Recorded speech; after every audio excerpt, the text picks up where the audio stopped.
Assalamualaikum warahmatullahi wabarakatuh. Halo, bertemu lagi dengan Bu Guru.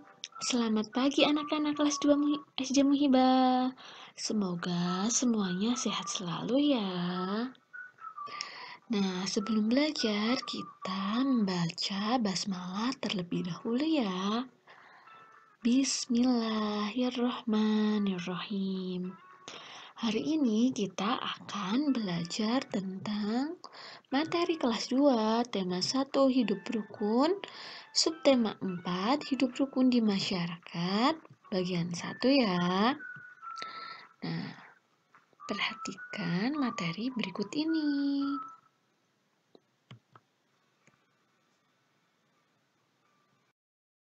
Hidup rukun di masyarakat.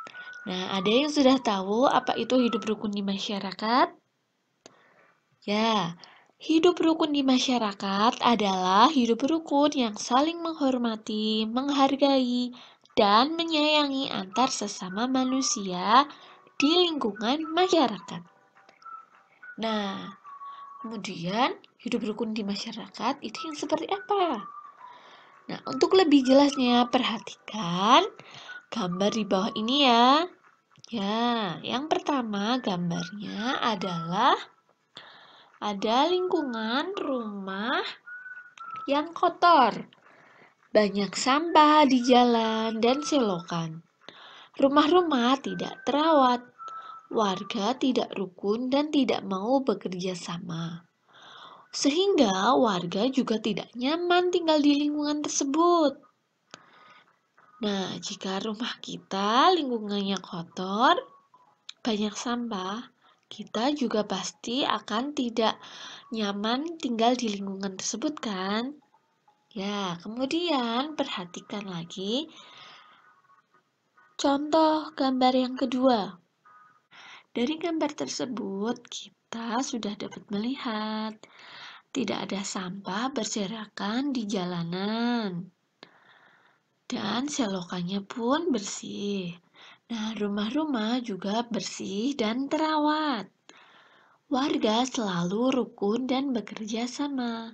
Semuanya ikut menjaga kebersihan lingkungan. Semua warga hidup nyaman di lingkungan rumah tersebut. Ya.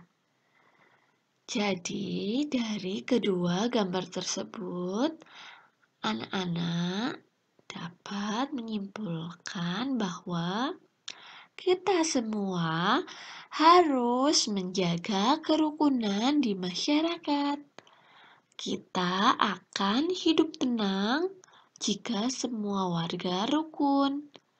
Kita juga akan merasa nyaman jika semua warga rukun. Jika semua warganya rukun dan juga dapat bekerja sama. Nah, sampai sini paham ya?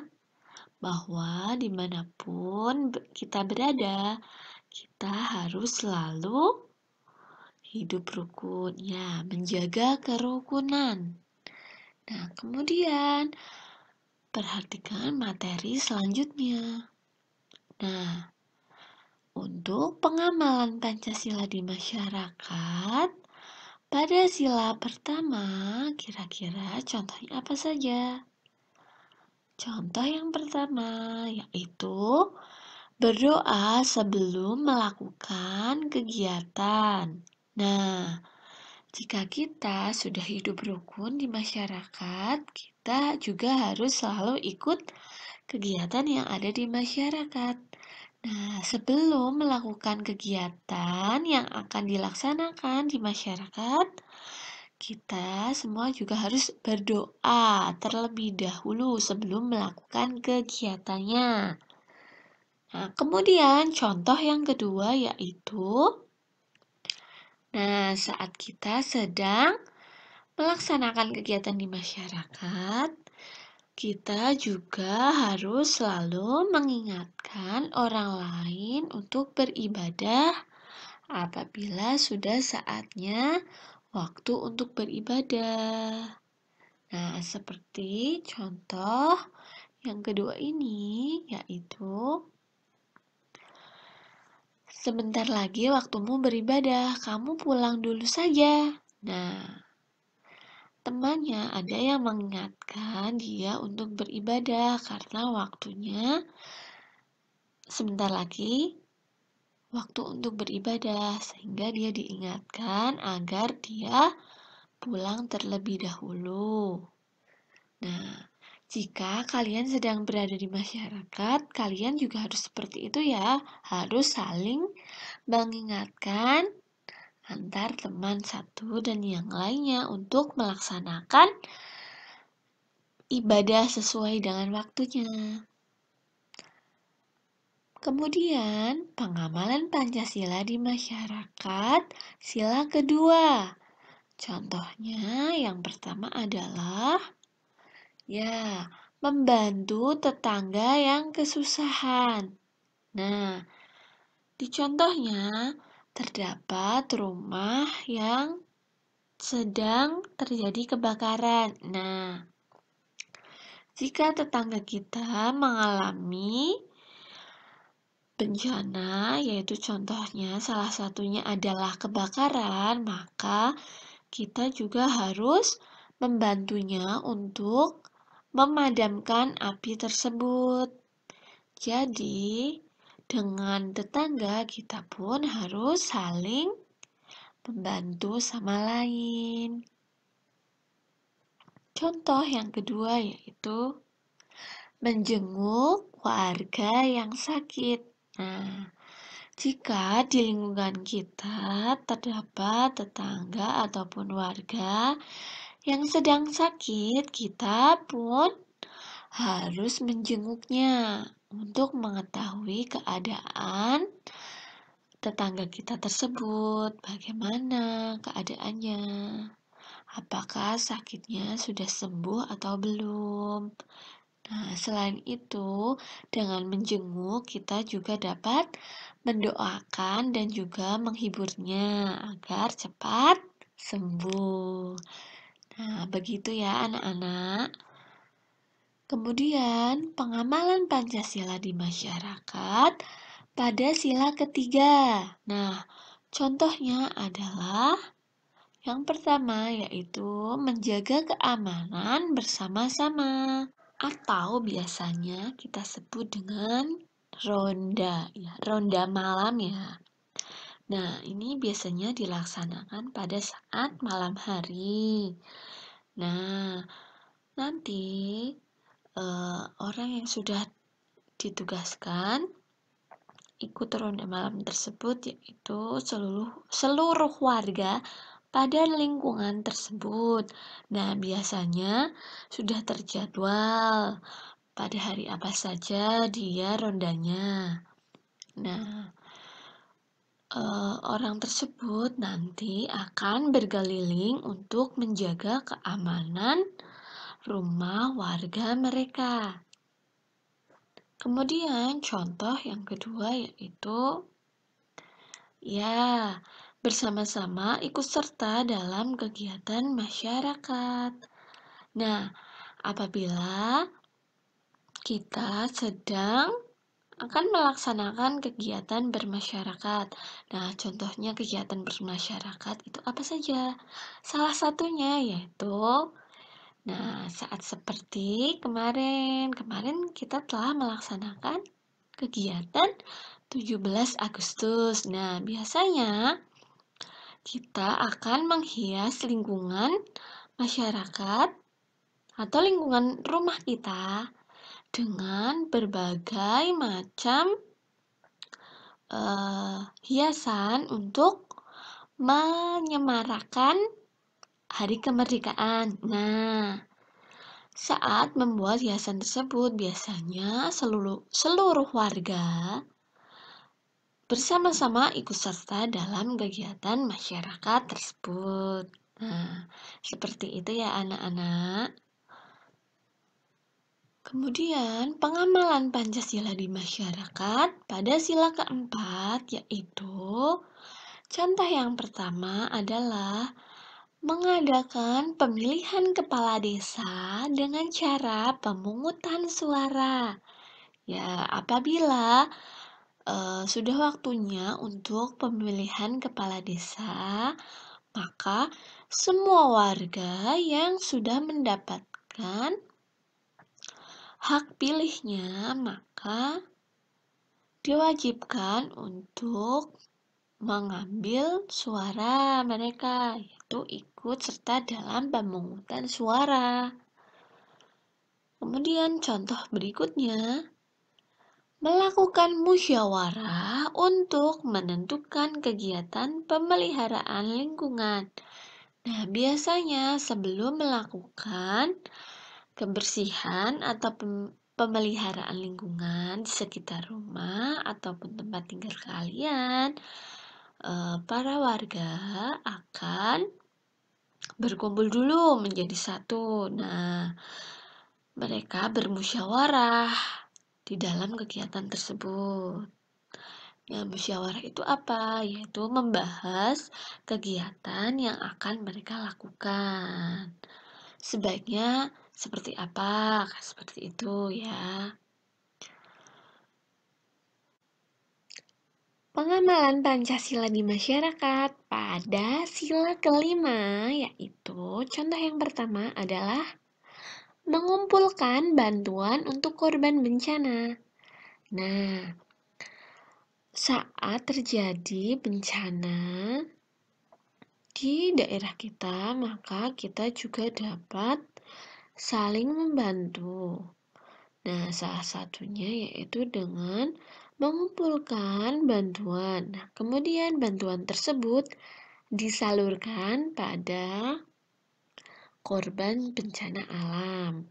Nah, sehingga bantuan-bantuan tersebut juga bermanfaat untuk mereka. Nah, contoh selanjutnya adalah adil saat membersihkan lingkungan bersama-sama. Nah, karena kita membersihkan lingkungan secara bersama-sama, sehingga semuanya pun harus adil, harus bekerja semuanya membersihkan lingkungan semuanya. Nah, adil di sini mereka bekerja dengan kemampuan mereka masing-masing. Jika anak-anak, mereka pun membantu membersihkan sampahnya. Nah, ibu-ibu itu menyapu halamannya dan jalan. Nah, untuk yang bapak-bapaknya membersihkan selokan. Nah, seperti itu ya. Kegiatan atau contoh yang juga harus kita terapkan di lingkungan masyarakat kita. Nah, materi selanjutnya adalah kalimat penolakan. Nah, kita hidup dengan keluarga, teman, dan tetangga. Kita boleh menolak ajakan atau perintah dari tetangga. Kita juga bisa menolak ajakan atau perintah dari teman ataupun saudara. Nah, dalam menyampaikan penolakan, kita juga harus dengan sopan. Nah, kalimat penolakan kira-kira seperti apa sih? Ya, kalimat penolakan adalah kalimat yang digunakan untuk menyampaikan ketidaksetujuan atau penolakan terhadap suatu hal. Kalimat penolakan yang baik seharusnya disertai alasan. Kalimat penolakan tidak boleh menyinggung perasaan, itu perasaan orang lain ya. Kalimat penolakan juga tidak boleh bersifat memaksa. Nah, kalimat penolakan biasanya ditandai dengan kata tidak. Nah, agar lebih sopan, kita juga bisa menggunakan kata maaf. Nah, begitu ya. Nah, Untuk lebih jelasnya, kita perhatikan berikut ini. Contohnya, ya, contoh kalimat penolakan yang pertama. Aku tidak bisa ikut bermain sepak bola karena kakiku sakit. Nah, apabila kalian sedang akan diajak bermain sepak bola, tetapi kaki kalian sedang sakit, maka kalian dapat menolaknya dengan kalimat tersebut. Contoh yang kedua, saat kita disuruh untuk membuang sampah ke dalam selokan, maka kita dapat menolaknya dengan kalimat seperti ini. Aku tidak mau membuang sampah di selokan karena perbuatan itu salah. Nah, karena kita sudah tahu alasan dari perbuatan tersebut salah, maka kita menolaknya pun harus disampaikan dengan alasannya ya, hal tersebut salah apa tidak. Gitu ya. Selanjutnya, contoh yang ketiga adalah saat kita akan diajak untuk belajar bersama. Tetapi kita tidak bisa karena kita harus membantu orang tua. Maka cara menolaknya yaitu dengan kata seperti ini. Maaf, aku tidak bisa mengerjakan PR bersama karena aku harus membantu ibuku menyiapkan makan siang. Nah, kalimat tersebut sudah sangat sopan. Nah, karena ada kata maaf. Nah, kata maaf tersebut untuk menunjukkan agar kita bertutur kata sopan terhadap orang lain. Dan pada kalimat tersebut juga harus ada penjelasannya atau alasannya. Alasannya yaitu karena harus membantu ibu menyiapkan makan siang. Nah, begitu ya. Menolak harus disertai juga dengan alasan yang tepat. Kemudian, contoh yang keempat yaitu saat kita diajak untuk makan, tapi kita sudah makan, sehingga kita pun sudah kenyang ya. Nah, contoh menolaknya seperti ini.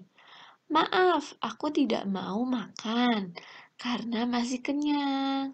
Nah, maafnya ini kata yang untuk menunjukkan ya kalimat tersebut sopan, agar lebih sopan, dan juga alasannya yaitu karena. Nah, kata karena ini untuk menunjukkan alasan. Alasannya karena apa? Karena masih kenyang. Ya, karena baru saja makan tetapi ditawari untuk makan kembali. Maka kita dapat menolaknya dengan kalimat tersebut ya. Nah, sampai sini sudah paham? Apabila belum paham, kalian nanti bisa bertanya kepada Bu Guru. Nah, terima kasih ya anak-anak kelas 2 yang sudah mendengarkan penjelasan materi dari Bu Guru. Sampai sini dulu ya.